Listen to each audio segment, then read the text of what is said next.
de nuestro programa, de lo que tenemos para ustedes esta noche.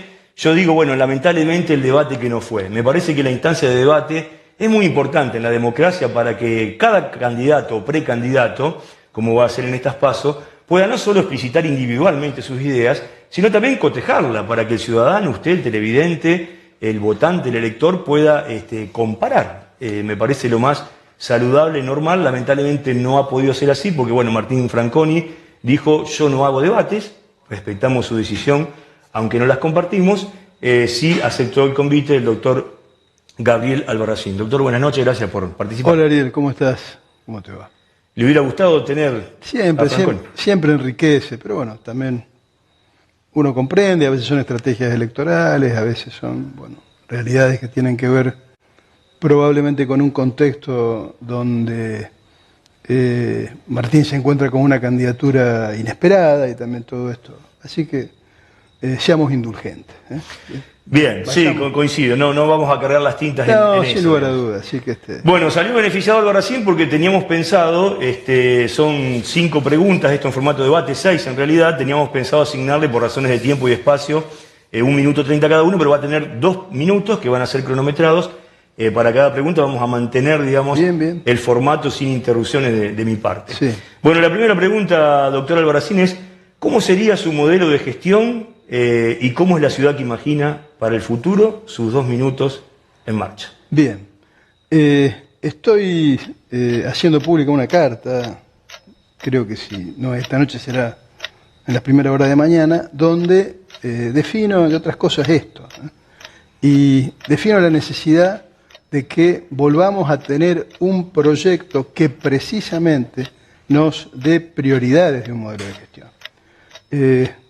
Yo tengo una convicción democrática profunda, puesta a prueba en múltiples ocasiones, demostrada. En su momento ideé esta herramienta que utilizó el actual Departamento Ejecutivo durante bastante tiempo, que es el Cabildo Abierto, como una instancia precisamente de consulta, y no voy a borrar con el codo lo que en algún momento escribí con la mano, digamos, ¿no?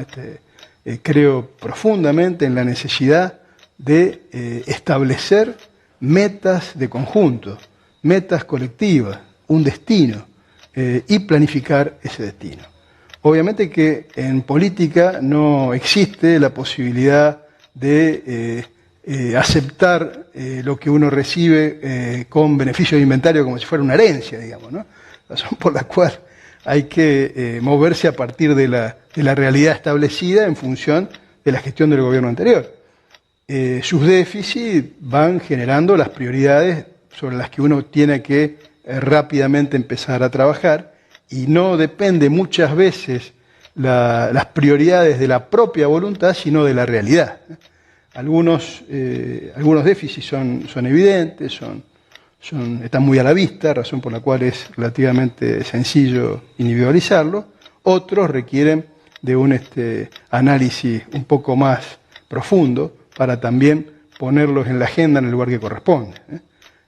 Pero básicamente esa es mi intención, hacer una proposición consultiva y ahí someter a esa legitimación de este órgano de consulta las prioridades que le voy a dar a la gestión en su primer trámite, en su primer tramo, digamos.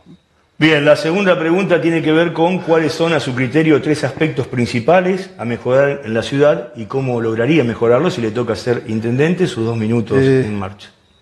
Hay muchos aspectos, son mucho más de 3, pero bueno, en función de la pregunta respondamos la pregunta.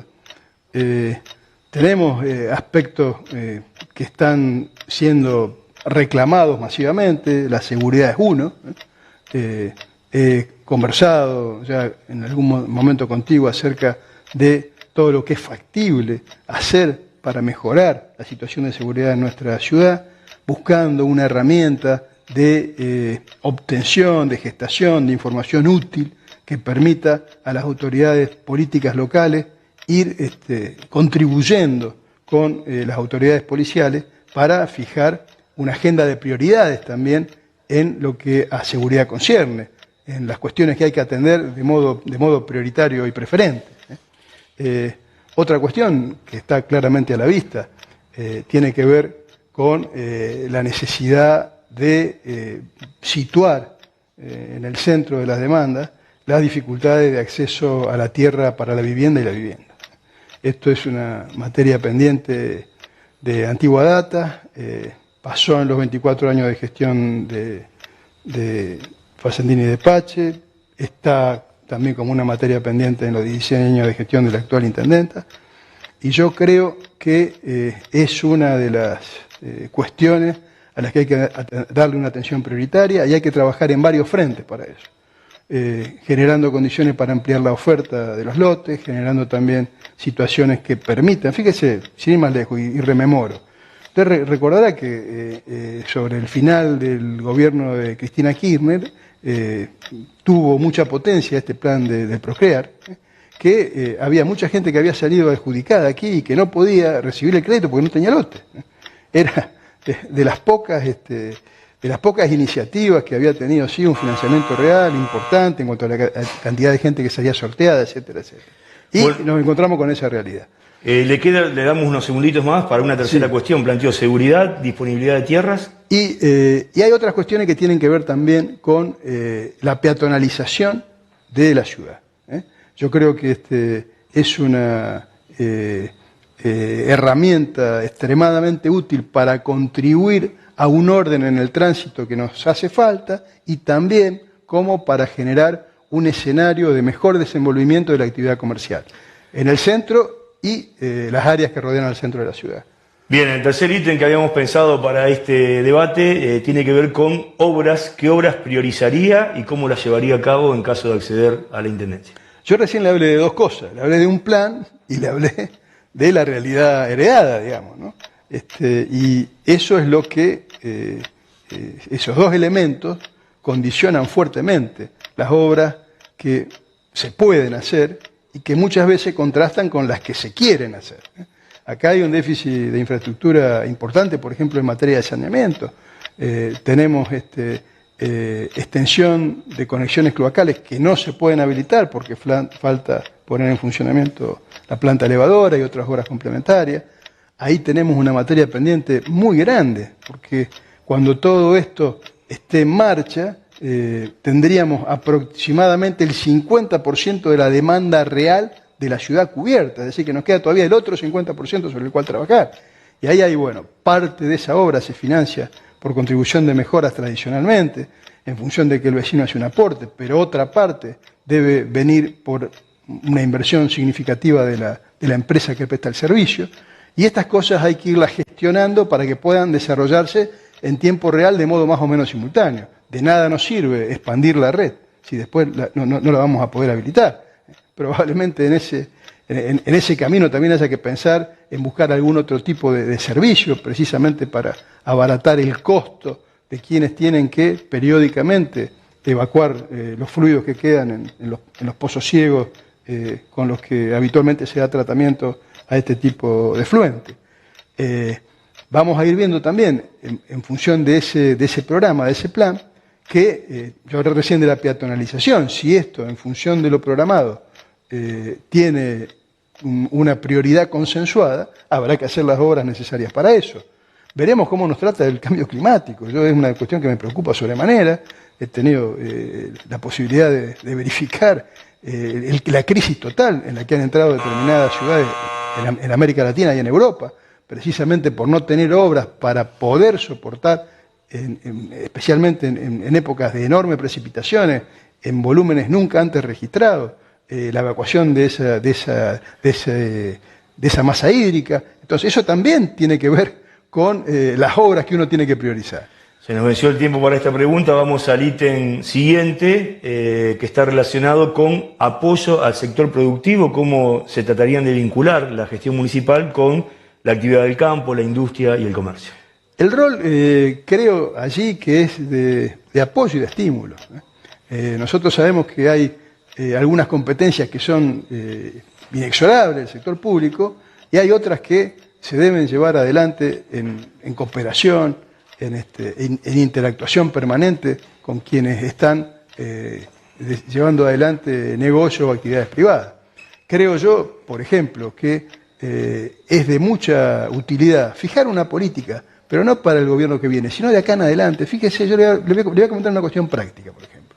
Yo soy empresario pyme, pero jamás ningún intendente, desde el año 93 hasta la fecha que yo empecé, me convocó a una reunión con el gerente del Banco Nación o con el gerente del zonal del Banco Nación, para decirle, miren, a ver, vengan los representantes de las distintas actividades industriales que hay y hagamos un planteamiento de gremial en función del desarrollo que tiene Esperanza en los distintos rubros y pidamos una asistencia financiera adecuada, sostenida, sistemática, permanente para esto.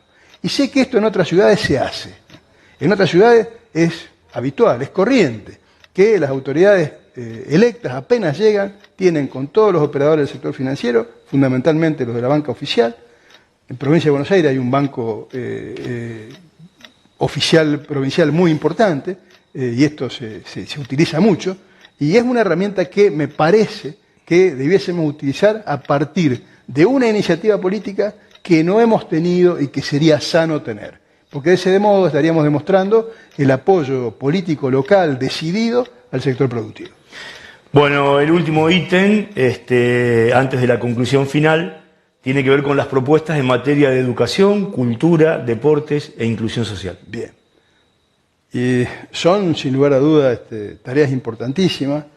Yo he pensado, más que pensado, he soñado en algún momento, con una entidad que nos permita, que podría ser una fundación, que tendría que ser algo que nosotros externalicemos del ámbito de la administración municipal, donde podamos para cultura y deporte fundamentalmente, hacer los aportes de presupuesto, pero que también que eso quede abierto para que empresas que habitualmente pagan utilidades en nuestro medio y que pueden desgravar un porcentaje significativo de esas utilidades, hasta un 5% por lo que tenía entendido en su momento, integren ese fondo para financiar una política permanente de cultura, educación y deporte de la ciudad, al margen de que este gobierno exista.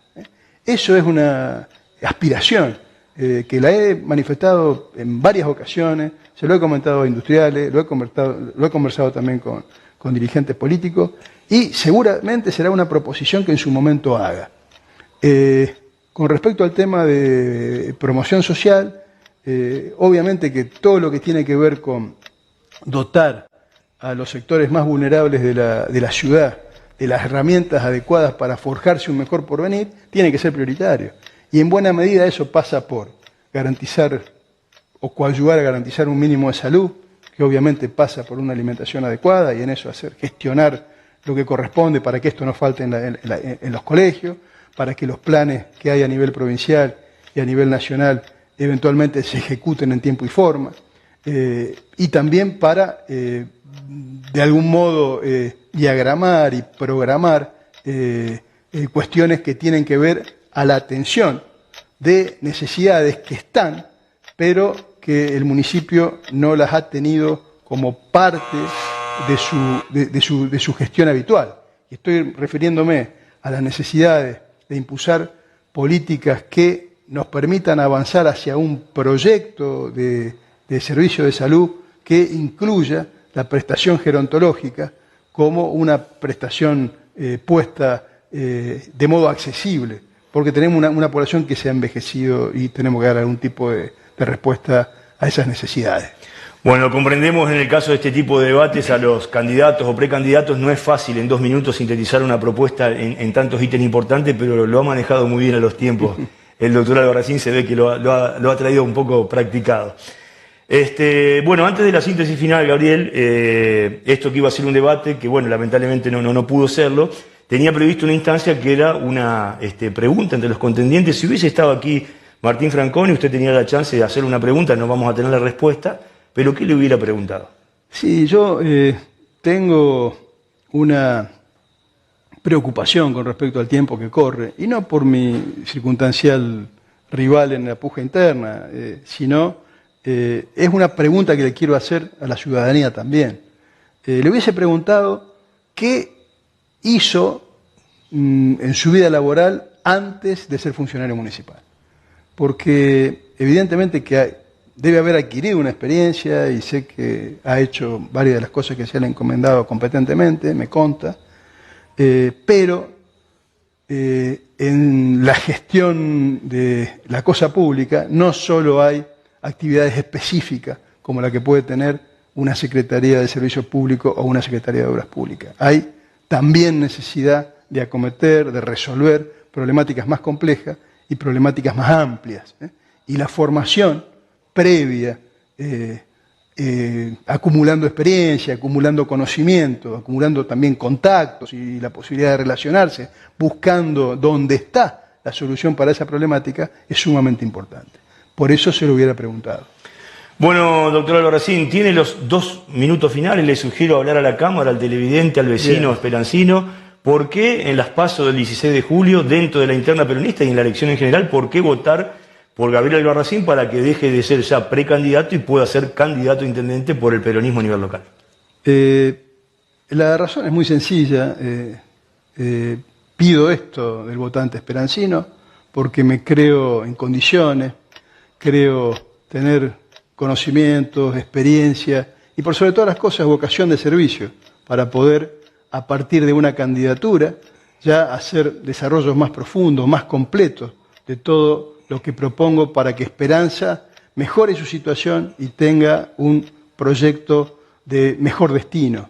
Y ese proyecto de mejor destino, para ser tal, para hacer eso que estoy proponiendo, debe ser un proyecto consensuado, un proyecto de conjunto, un proyecto que nos dé la posibilidad a todos de participar en su gestación y en su ejecución. No es tiempo para novatos ni para gente que no puede tener muy buena voluntad, pero no tiene la formación, no tiene la capacitación, no tiene el rodaje que hay que tener para llevar adelante una función como la de Intendente de Esperanza en tiempos que son difíciles y probablemente lo sigan siendo, quizás con alguna complejidad mayor, en los años por venir, seguramente.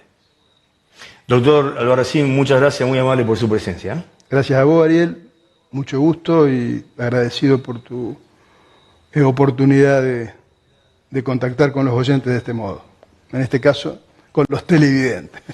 Gracias, muy amable. Bueno, vamos a la última pausa comercial, enseguida venimos con el debate de los precandidatos a senadores por el Departamento de Las Colonias por Unidos para Cambiar Santa Fe. Marcelo de la Porta, Verónica Guese y Duilo Rorman nos acompañan en instantes nada más.